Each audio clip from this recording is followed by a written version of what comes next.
Hello, hello, hello, and welcome back. I'm Mehran Khalili. We are DM25, a radical political movement for Europe. And this is a new season of live discussions with our coordinating team featuring subversive ideas you won't hear anywhere else every fortnight.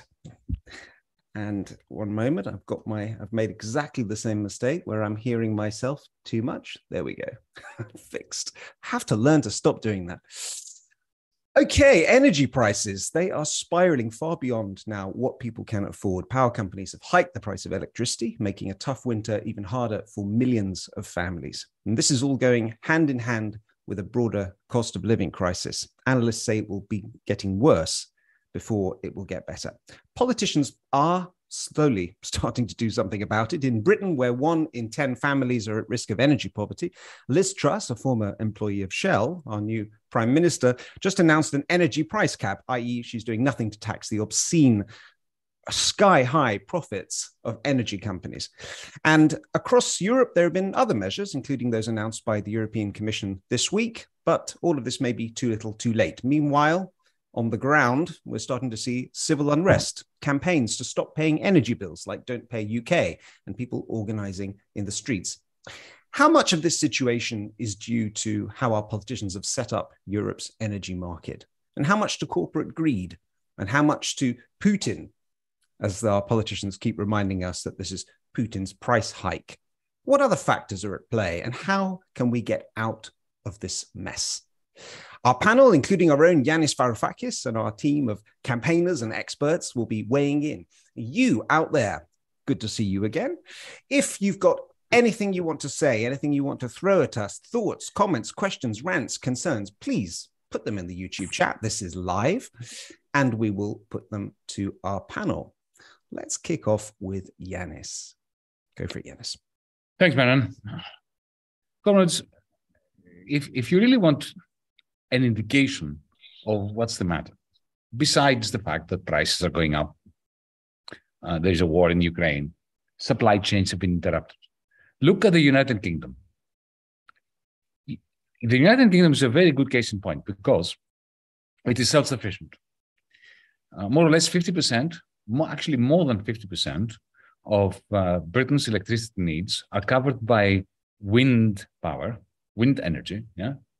Windmills going around and around and around and around, producing electricity at zero marginal cost, just the cost of maintaining the windmills, and nuclear, right? As for the gas reliance, which is around 35% of British electricity, UK electricity is produced using natural gas. All of it comes from the North Sea, more or less all of it. Yeah? On average, all of it. So in other words, the UK doesn't need Russian gas, doesn't need Texan LNG, doesn't need to import anything. And yet, you'll see that the new Thatcher lookalike Prime Minister, Liz Truss, is promising to do something to cap the cost of electricity. Now, why is the cost of electricity in the UK rising as fast as it is rising here in Greece, where we have, almost no natural gas that we produce, or Italy, for that matter? The reason is Thatcher, because Thatcher privatized the electricity system in the UK and introduced the idea that privatization is a good thing for the people, not for the oligarchs, but for the people. The idea being that the market knows better how to reduce costs than the state. State bureaucracies, state-owned and run electricity grids and power stations are stuck, high costs, feather bedding, looking after the workers more than looking after the customers, the electricity consumers. That was the line. And privatization of the United Kingdom is crucial because the model of the United Kingdom was then extended to the rest of the European Union. That's why it's important to understand the two phases, the two steps in which it happened. The first step was to say, okay, what's your price now? How much are you paying for your electricity? You pay 50 quid per, I don't know how many kilowatt hours. Okay, fine. We're going to cap it. We're not going to allow the price to go beyond what you're paying. And then we're going to privatize, and we will allow competition to bring it down. If it brings it down, you gain, consumer, right? If they don't succeed, they are still capped at 50. So you've got nothing to lose, you only have things to gain. That was a very powerful argument. If you add to that the fact that they were giving away shares to the people, who then, of course, sold them to the oligarchs, that it was impossible to stop privatization of gas initially and then electricity. Second phase was to say, but who am I as a politician to be deciding what the cap of the price is, the maximum price? Why should politicians decide that? Let the market do it. So that's phase two, the more toxic phase of privatization, which is responsible for the fact that we are having bouts of energy poverty and more general poverty in Europe. The second phase was to say this. Instead of having ministers or bureaucrats deciding the maximum price, what you're going to do is we're going to simulate a market. We can't have a market when it comes to electricity. We need to simulate, to pretend we have a market. Why can't we have a market when it comes to electricity? Well, the only way we could have a market of electricity is imagine if there were 30, 50 different cables, electrical cables coming into your home. And you could choose which one you're going to take your electricity from. Then there would be a market, and there would be some kind of competition between different providers. But of course, it would be stupid to have 50 grids going through every house and every street in every country. So there's one. So they simulate the market. And how do they do that? They say, okay, we're going to split. That's the Thatcherite model, which prevails today in Europe. That's why I'm sticking to the UK example as a good example of what's going on. So they say, okay, we're going to split electricity, the electricity company that used to be the state-owned electricity company. We're going to split it in at least three parts. First will be power generation. So each power plant, you have a coal-fired power station, you have a natural gas-fired power station, you have a bunch of solar panels, some windmills, you have a nuclear power station. Each one of them becomes a company or is owned by some company that may own more than one. And these companies compete with one another in the wholesale market. So they compete to provide the system with a wholesale price. Okay, that's one part. The second part is the network, the grid. That belongs to another company. And then there is the part where electricity leaves the grid to go into your home. And that's where you create 10, 5, 8, 20 providers, electricity providers, who compete with one another in the market of buying the electricity from the grid, which has bought it from the producers, and then selling it to us, consumers, firms and households, competing with one another. So you simulate competition between the producers. They produce the wholesale price through this competition. And then you have the providers who are competing with one another. The idea there is to allow competition to shrink the distance between the wholesale price and the retail price. Again, that was phase two of privatization. And this is what is now prevailing in Europe, in the European Union. They copied the Thatcherite phase two model. Now, when you simulate a market, because it's not a real market, it's a pretend market. It's a market that you're pretending is there when it's not. You need to have certain government-imposed rules, simply because you don't have a real market. You have a government pretending, simulating a market. So the EU has forced governments, has agreed their intergovernmental decisions, effectively France and Germany agreeing it amongst themselves, and then imposing it on the rest of the European Union. And let me give you an example of what these rules are. So every day, today is Thursday, 8th of September. Today there was an auction in the Netherlands. Well, it's based on, it's done digitally, so it's not physically. I mean, the servers where the auction takes place are in the Netherlands. So the providers So not the providers, the producers supposedly bid amongst themselves about who is going to provide the system.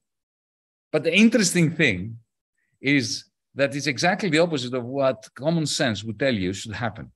When it comes to a proper auction and you've got people selling stuff, you would expect that the company or the person offering the lowest price wins, right? No. In this market, the company offering the highest price wins.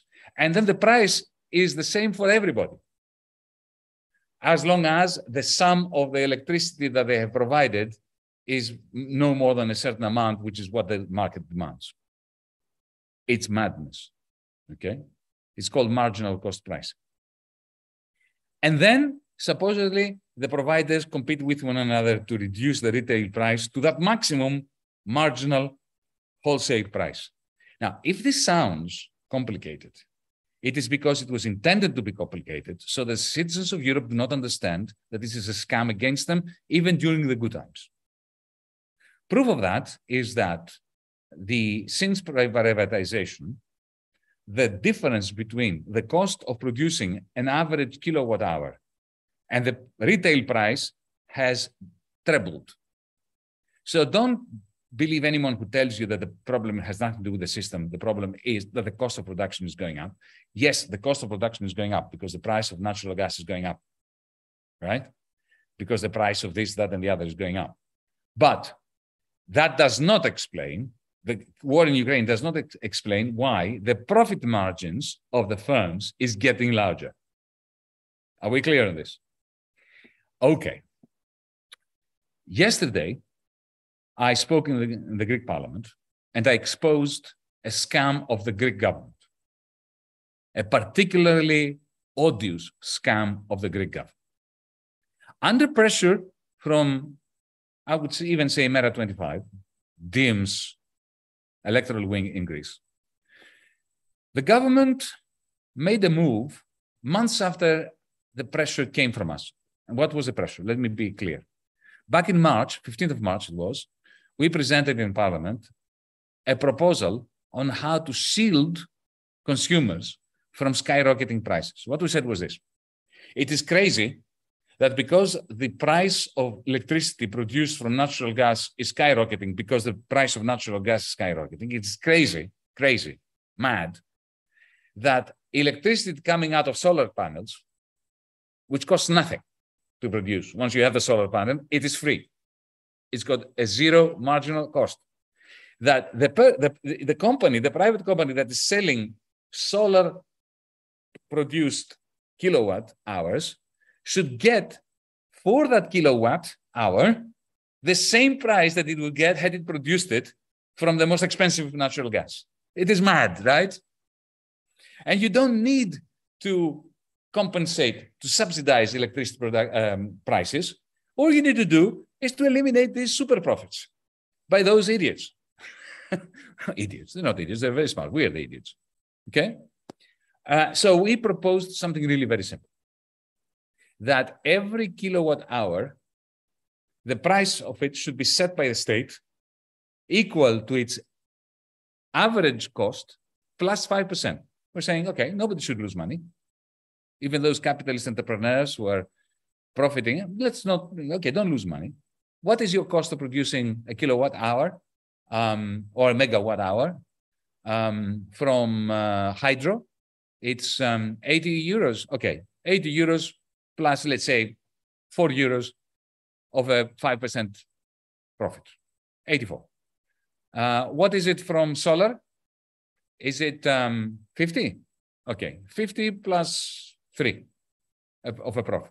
If you're producing from natural gas, it's very expensive. It's 400 euros because the price of natural gas is skyrocketed. Okay, 400 plus 5%.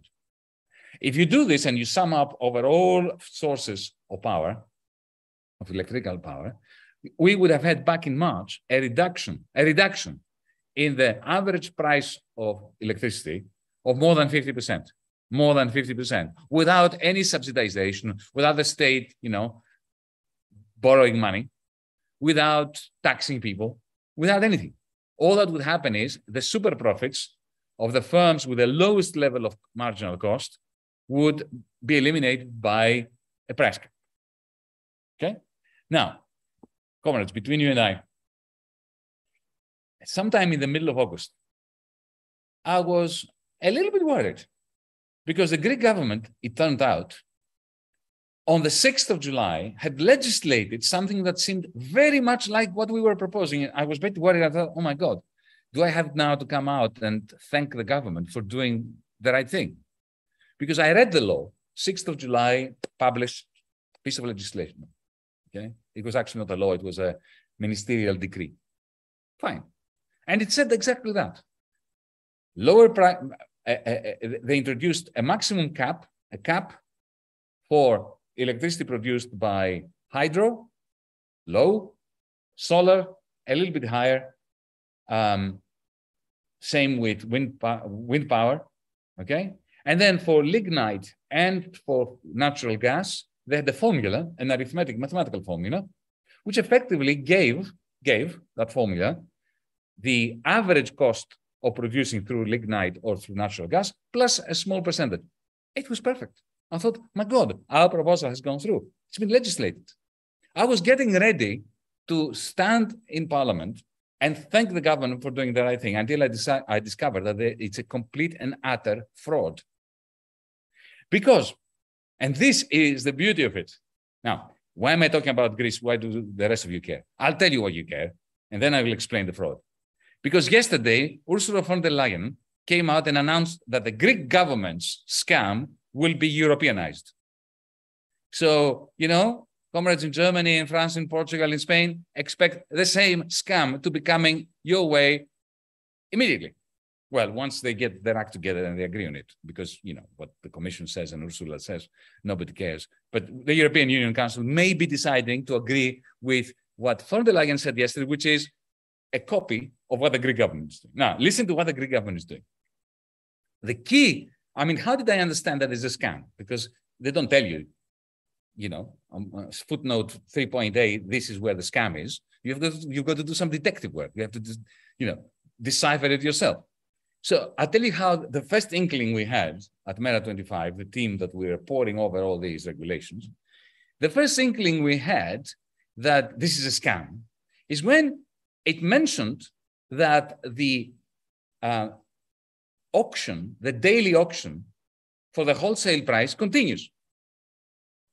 This, stock exchange in which wholesale producers are competing with one another in an auction continue. Now, the human mind cannot wrap itself around that. If you have a maximum price that is imposed by government on every different power station, why do you need the auction? Isn't that the obvious question to ask? Okay, now here it is. This is what they do. Okay, remember, the price for every megawatt hour that the government imposed from hydro works was 85 euros.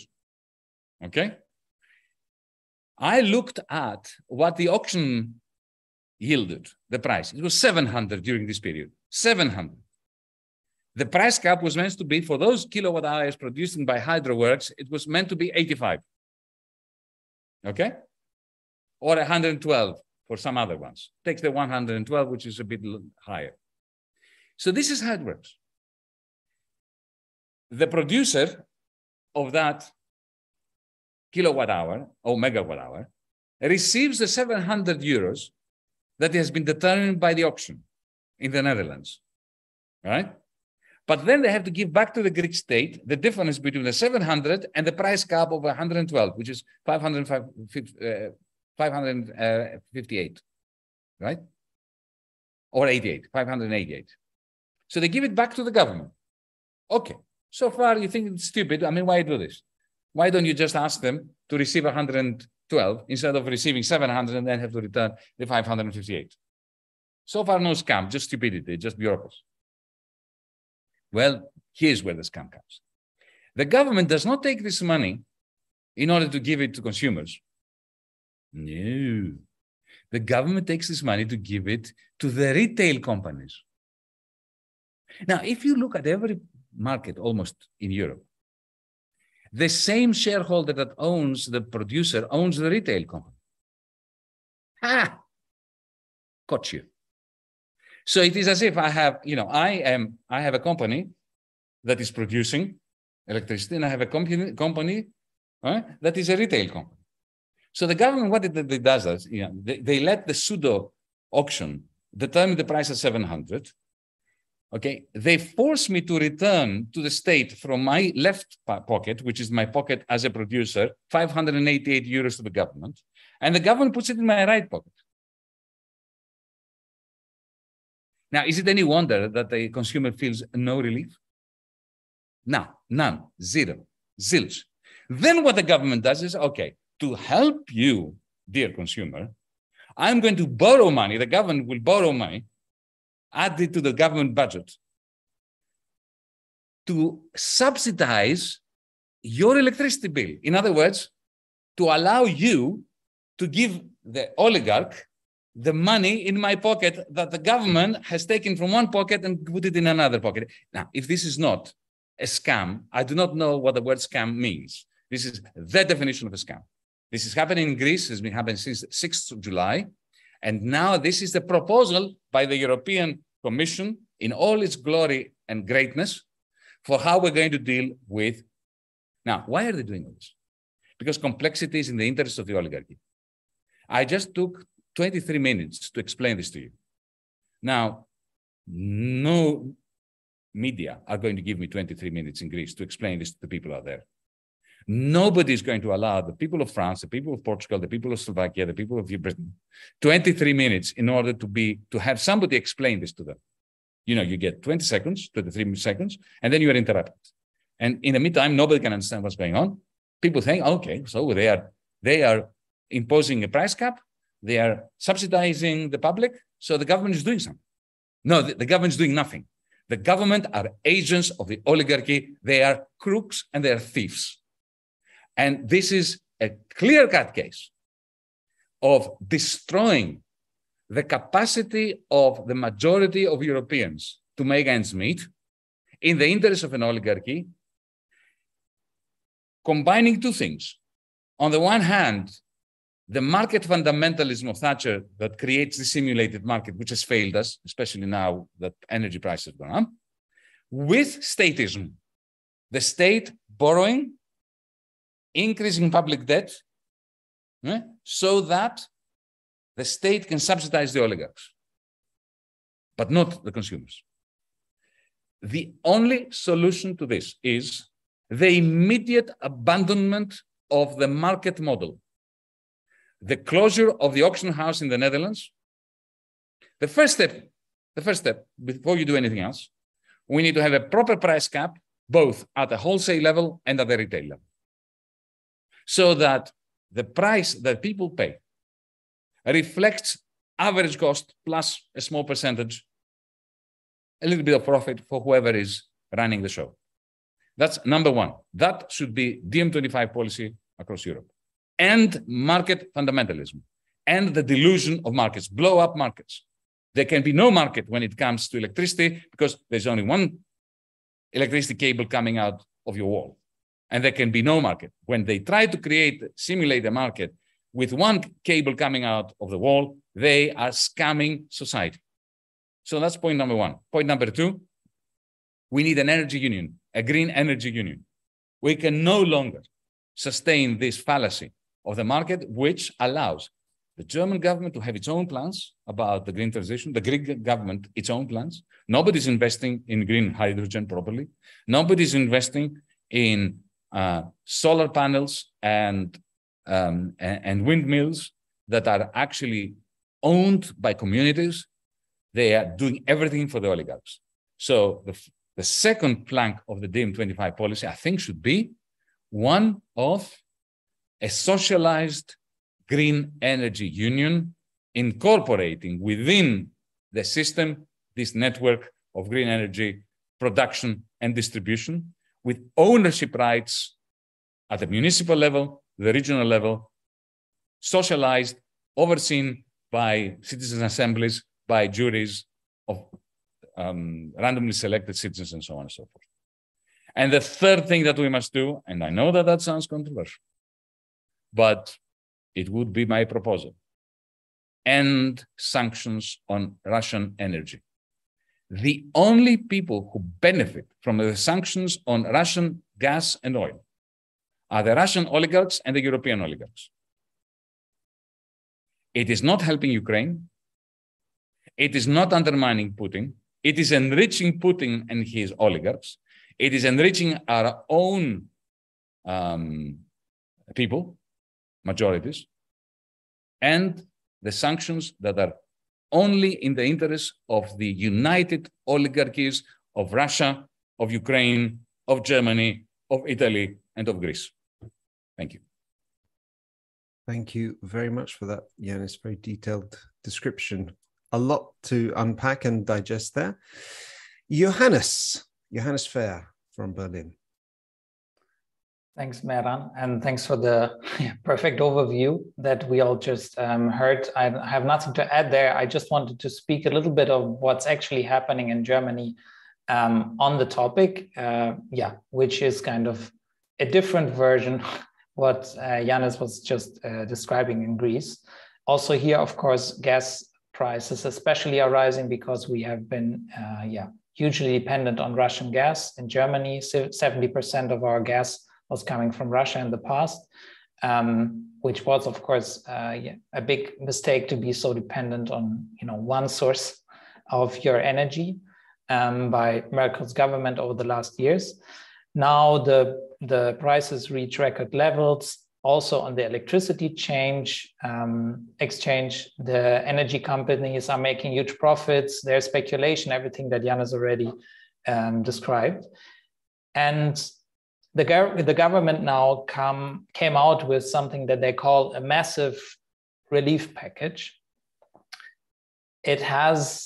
It's saying something about the cap on electricity prices, but there's no plan yet on how to implement it. So this will probably take, a long time, if ever realized. On the cap of gas prices, they, I think, wanted to say something, so without actually doing something. So they announced a commission that should look into if a gas cap is possible.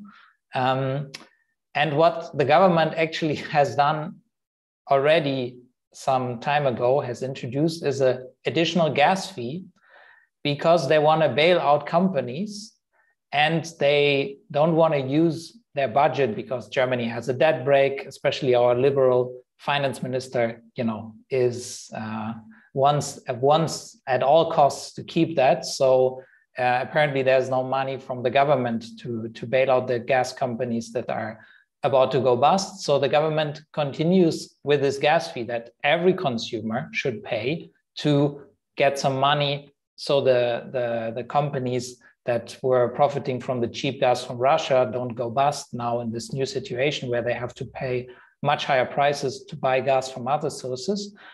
And they want to finance that by all consumers paying an even higher gas price on actually already high prices.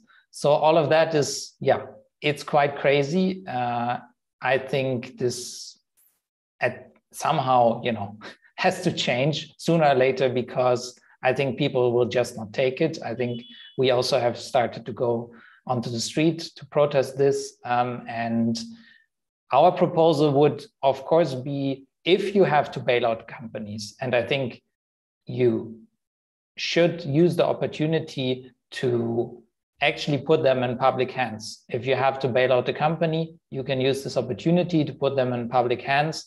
And that is something that Mehran25 in Germany is proposing. Our lecture wing here is proposing for all the energy market, to put it in public hands and let us work to a reasonable price, not in the private market, to put energy to the people, because and the companies and the economy, because it's just one of the most basic and most important things. I think the German government also is kind of, I've seen our chancellor in the parliament addressing the conservatives who are now in opposition and telling them that they have failed to, they have put us in this situation, a government that he himself was part of as a finance minister. And there was big news about it. A lot of people applauded that, now he's fiery and actually giving it to the opposition that has made all this mess. It just shows that we have a very, very big center of parliament, and not even our very weak and very divided left opposition in the parliament is speaking about, putting energy companies into public hands. Also, their proposals are actually quite, small, and them as well being divided. So I think all of that says just that there is a massive change in politics needed, and that's what we're working on. Thanks. Thanks, Johannes. A couple of comments from the chat here. Alex says people running a scam like that should be in prison. Someone else adds, Kilik69 adds, this is going to happen with water too at some point in the future. And Xavier has a question. He says, I have big respect for all of you, but what can we do about it? So we will be talking about that a bit later, Xavier, including some of the grassroots actions to push back against what's happening here. Julijana Zita, also from Germany. Floor is yours. Thank you, Mehran. What we can do, I think it's the crisis is overall, split into parts, kind of, also especially with the energy, because you have the present crisis with cost of living and affordable energy, and then you have the other problem, which is the accelerating climate crisis. And there are people who are very clear on this topic. You have activists like Fridays for Future who see the solution in investing in renewable energy and, setting up everything for the future. And then you have the people who are suffering from the crisis now, who are not so convinced by these progressive ideas because they want to see themselves first secured, which is something that I think everyone can understand why that is. If you cannot pay your bills, you're interested in how does politics solve your problem right now. But what Yanis said before with those 23 minutes and not having the time to explain to people what's wrong, I think this is where the problem for those, at the moment, smaller parties out there, which are concerned with these topics, have really a problem to get through a target group in these times, because you have the split of problems, and we also have a competition of problems, mostly in the public domain, but not so much a competition of ideas and solutions. So every time somebody tries to explain something explicit, they get cut off on TV, for example. And, all the narratives are always negative, like everything is going to be more difficult every day, and everyone is like always concentrated on how much more worse things can go, but we never talk about what has been done already, what can be done, and maybe not even what we have missed to do, because there are positive examples. I mean, I've looked into it, like, for example, the community I live in, they made a plan over a decade ago and said they want to be 100% renewable, and they reached their goal 5 years earlier even, because they were able to build wind parks and so on. Their next goal is to have 75% reduced CO2 emission by next year, and also the numbers look good. So you have cities and villages in Germany all over the place, like not too many, but still they are there, with good examples of how communities managed to be 100% renewable. Other thing is we have a whole bureaucratic monster that, keeps people from investing in those things, that keeps people from even looking into it. Because, for example, if you put solar panels in Germany, you have a small business from that point on. And you have everything that comes with the small business. That's not attractive, to invest in these things. So there is no real, you can't see with the government, for example, that they're interested in putting money or energy or thought into renewable energies. Instead, we're going back to letting the power plants run longer, for example. There is a whole conservative campaign over we have to hold on to fossil fuel. We all have to hold on to these things because prosperity will vanish if we try something new, if we're going for renewable energies. And I think to balance that out and to be, straightforward about renewable energy and about a change of the market and also all the great ideas that Yanis proposed must for us always be paired with the thinking of how to relieve people now also, which is also part of the price cap and so on. And I think this is something that all the parties in Germany miss, the established parties, of course, but also the very niche parties that are only renewable energy or only this or only that. And we need really a holistic view of this crisis and to really say, okay, you are not in either one of those groups. You're not somebody that lives in prosperity and you just fear for the future, or you're someone that cannot pay their bills now and you don't care about the earth in the future. You have common interests and we have common solutions that can help everyone. And I think to get through with this message and to really explain to people the scams and the problems is something that we as a movement, but also it's people out there who maybe understand a few things better than somebody else, just be open-minded to really come to a common reality with each other. I think this is a big goal for us, to be able to shift perspective and to see the world through the other person's eyes much more than ever in these days, to find good solutions for everyone. Julijana, can I ask you something? The long-term solutions that we're putting forward here, they involve more state intervention in these markets. Is there really an appetite for me to, I'm just playing the devil's advocate here, but given that we're always hearing that trust in the state has never been so low and governments have screwed up and failed to protect us and so on, is there really an appetite for that? Are people ready to trust the state with something as fundamental as their energy needs?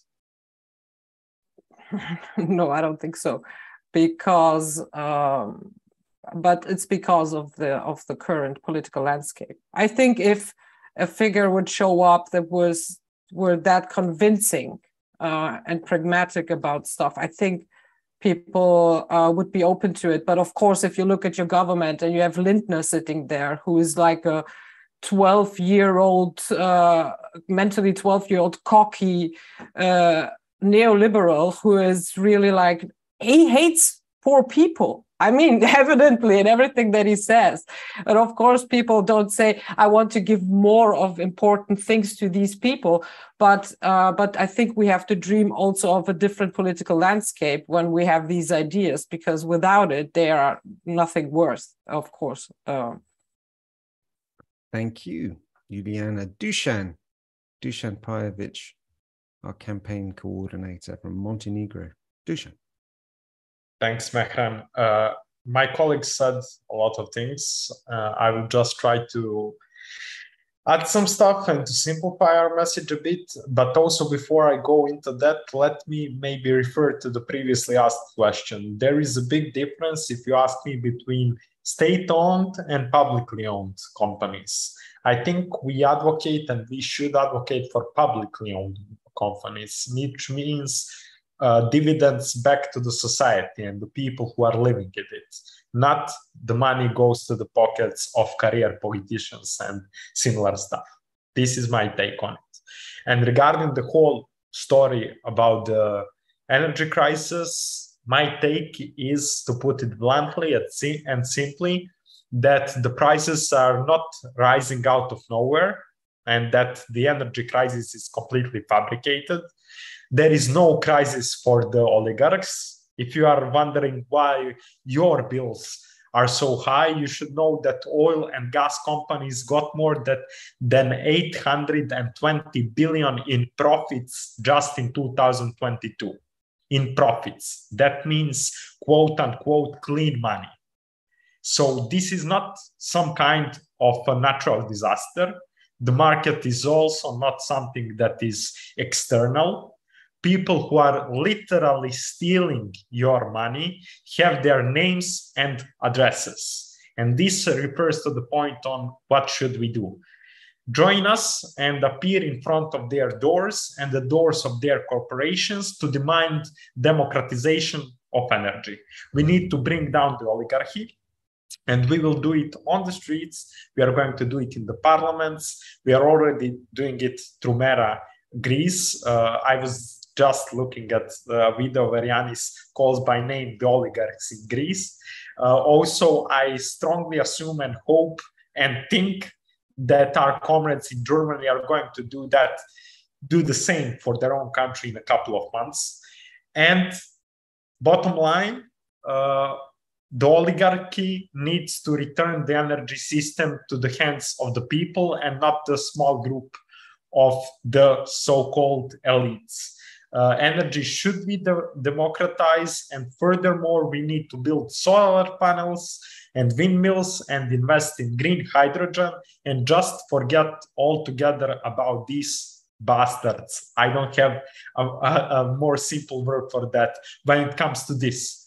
Ultimately, I don't mean forgetting about them in every sense, because they'll need to pay their fair share of taxes and even answer to the law if they did something illegal, which I strongly assume they did. With the scamming like this and with so much damage that they are doing to the people, to the planet, and to the non-human animals. But this needs to end right now, and dm25.org/join us. Thank you, Dusan. You make a very good point there that with a scam of these proportions, the gloves really need to come off. And I think that's exactly what we're seeing. There's a new campaign, about a month old now, that is on everybody's lips in the UK. Don't pay UK. That is gathering together people to refuse to pay their energy bills on October the 1st. And the last time I looked, they had almost 200,000 people who have pledged to do it. If they get 1 million people to pledge to do it, then they will do it. And if they don't get 1 million, they won't. So people won't feel alone doing it, and it can really impact the energy companies. And I think this is the kind of thing that we're seeing across Europe in other countries too. So interesting times. Thanks for that. Erik Edman, our political director. Thanks, Mehran. The thing I wanted to talk about a bit is, if you think about the political narrative and the media take right now, people in Europe are being asked to suffer in solidarity with Ukraine, to pay astronomical bills, to go cold. Belgium, where I'm living, 40% of the population of Belgium, a fairly well-off country in Western Europe, will be on the borderline of poverty this winter as a result of the energy crisis. 40%, almost half the population.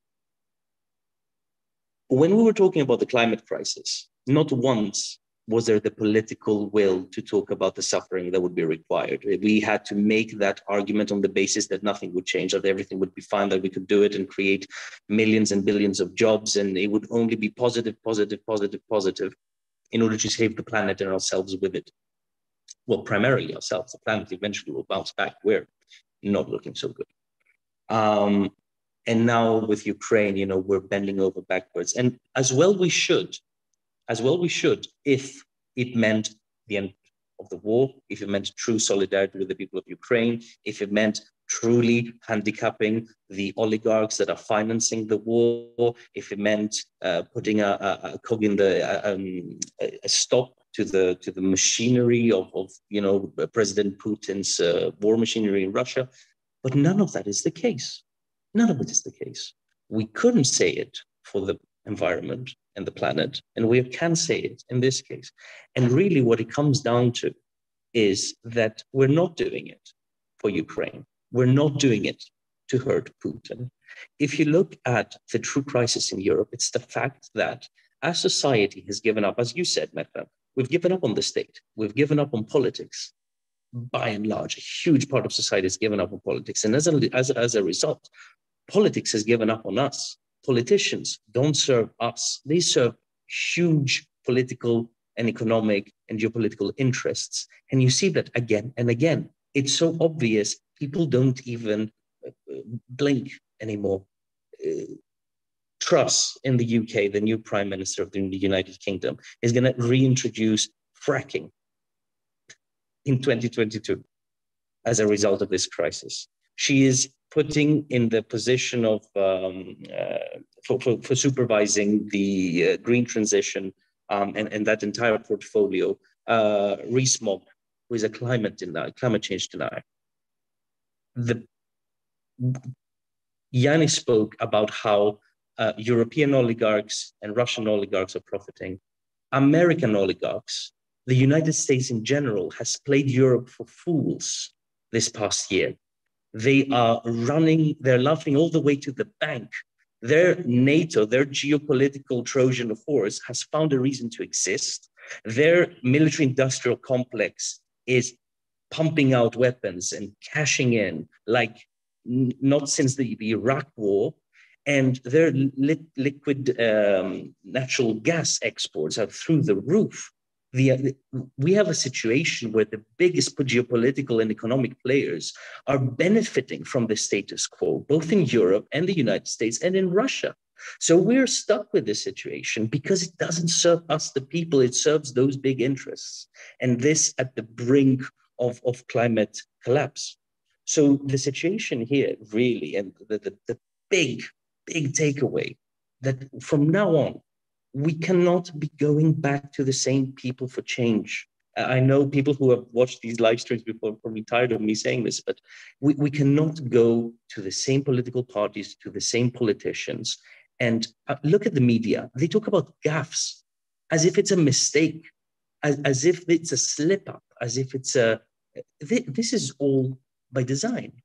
It's not a crazy conspiracy theory. It's all about what political interests are being served, economic interests are being served, and it's not the people. So we cannot turn to those same people for change. We cannot turn to those same people for solutions. We need to create those solutions ourselves. We have some, as DiEM25 now, speaking from our perspective and what we're doing, we have our campaigns. We have grassroots initiatives that we have developed in the past, we will develop in the future, that try and help people day in, day out, at the municipal level, at the local level, at the regional level. We have political parties that we're developing in order to give people a chance to believe that change is possible, because they're not speaking to the same people. They're not talking to the divinely ordained politicians who, no matter what election, no matter what year, always return either to government or to opposition and continue exactly the same game under exactly the same rules. We need a break in this vicious circle. We've seen it with climate change. We're seeing it with this war. It's exactly the same thing. And we need to keep at it and not lose sight of that target, that you need a systemic change that goes right at the people in power. Thanks, Erik. And a rather disturbing statistic to follow up on your point about the connections between governments and the energy sector. This is from the International Energy Agency earlier this year. 51 governments around the world, including the US, Germany, Canada, China, Russia, and Saudi Arabia, provided a combined $697.2 billion in tax breaks and other handouts to the fossil fuel industry last year, up from $362.4 billion in 2020. Their business models are failing, and the governments are bailing them out with your money. Let's hand it now to Defne Dalkara, our new CC member based in France, and then we'll give the floor back to Yanis. Defne. Hello everybody. Nice to be here, thrilled, bewildered. Yeah, I mean, I'm just recovering from like the tachycardia that Yanis's explanation has caused and the blood pressure rise. But I think it's really comes back a bit also to what Erik is saying. It's like so much also about access, I think, like the unlimited manpower and access these corporations have, that where like Fridays for the Future and other grassroots movements fail to see that, like asking them, we can never match, I don't think we can ever match that intensity and know-how and resources. And as if like, oh, if we just said the things enough times, these politicians will somehow like be disengaged from this perpetual access they've been so accustomed to. And I think also like it's not always like the politicians that are like sold and like integrated into the oligarchy, which they exist obviously, but I mean, I think that they like gone through such a ridiculous scam, like so many deep notes to hide the scam, shows that like they're also counting on some MPs and some MEPs to not notice it is a scam, right? And to pass it through because it has the right technocratic language or whatever. So yeah, I guess it's not enough to just say things to the politicians, but also like try to take power where we can. And another thing I want to add is that, yeah, I mean, I think water municipalization has been somewhat of a success. It's like, I don't want to call it a growing movement because it's not as coherent, but around the world in the past like 10 years, more and more people are municipalizing their water supply, and there's been very successful campaigns. One of the very first ones was here in Grenoble. So yeah, I would like to hope the same for electricity. Of course, that needs more infrastructure and new, like more capital, I guess, so to make some wind farm or whatever. So I guess that would be great if we could have some schemes that facilitate that. But yeah, yes, that's all for me. Thank you, Defne. I hand it over to Yanis. Yanis. I just wanted to add a little vignette. Johannes mentioned the panicky attempt by the German government, but also by other governments, and also by the European Union. Von der Leyen mentioned that yesterday in the small print. They're panicking because the companies that are making huge quantities of money, the electricity companies, out of this crisis, are going bankrupt. Did you get that? They are profiting massively and they're going bankrupt. How is this possible? Let me tell you how it's possible. Because they are all financialized and they are part and parcel of effectively what was happening in Wall Street for decades.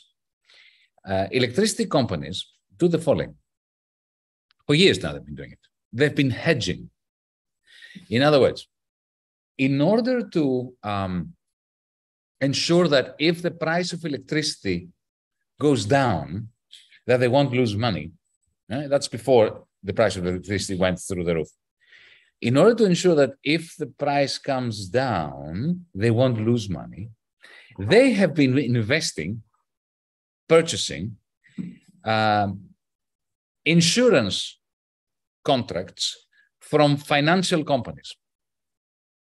The equivalent, if anybody knows or remembers, through the debt crisis of the CDSs. If you don't remember, it doesn't matter. Ignore what I just said. So they buy insurance. The insurance is a contract for 2, 3, 4 years. So effectively, what they do is this. They buy an insurance contract that, if the price comes down, will give them money. So they will make less money because the price has come down, but they will take money from the insurance company or from the financier that is selling them this insurance company. Okay? So that was what they were doing up until now. Now, a lot of those companies, like Uniper, for instance, in Germany, but also here in Greece, in Germany, in France, everywhere, in Italy, yeah, they are locked into these insurance contracts. Now, remember once more, I know this is complicated, but remember once more, these contracts, when the price goes down, they cost more to service, to pay every month your insurance premium. And opposite, when the price of electricity goes up, you have to keep paying a lot more in order to service this contract. So this is what is happening. Because they insure themselves against falling prices, okay, with contracts that would give them money if prices are coming down, now prices are coming up, they have to pay a lot more to the insurance companies. And because they never had the money to pay the insurance companies, do you know how they pay for these insurance contracts? Through issuing bonds. You know what this means? Debt. So these companies like Uniper now have to borrow huge quantities of money in order to pay their insurers. But nobody is lending them because nobody trusts them.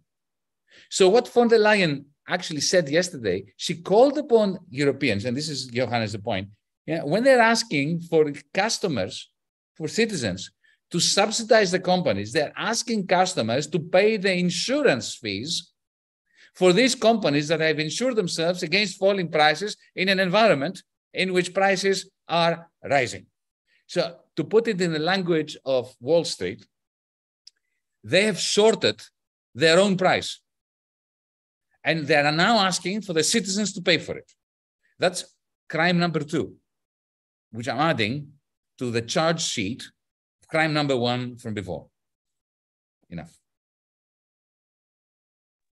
Thank you, Yanis. Yeah, and this impenetrable language and complexity is the means by which they get away with it, as has been said earlier on. I can't understand any of this. Yeah, I mean, I'm still definitely had tachycardia, and I need to lie down after all of that. But I'm sure once I've replayed everything that's been said here on half speed, I'll get it. And I'll get mad. And if you guys out there are also getting mad listening to what you're hearing, then please know that we are a campaigning movement. We're running for elections, and we're planning grassroots activities for people who don't want to be part of the political process.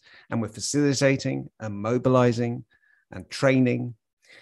And we're not just talking about these things. We're trying to confront and act. So please join us. Dusan already gave you the address, but for those that didn't get it, the address is dm25.org/join. Thank you out there. I know there are more questions coming. We don't have time now to answer them all, but thank you out there for listening. And please join us again at the same time, same place, 2 weeks from now.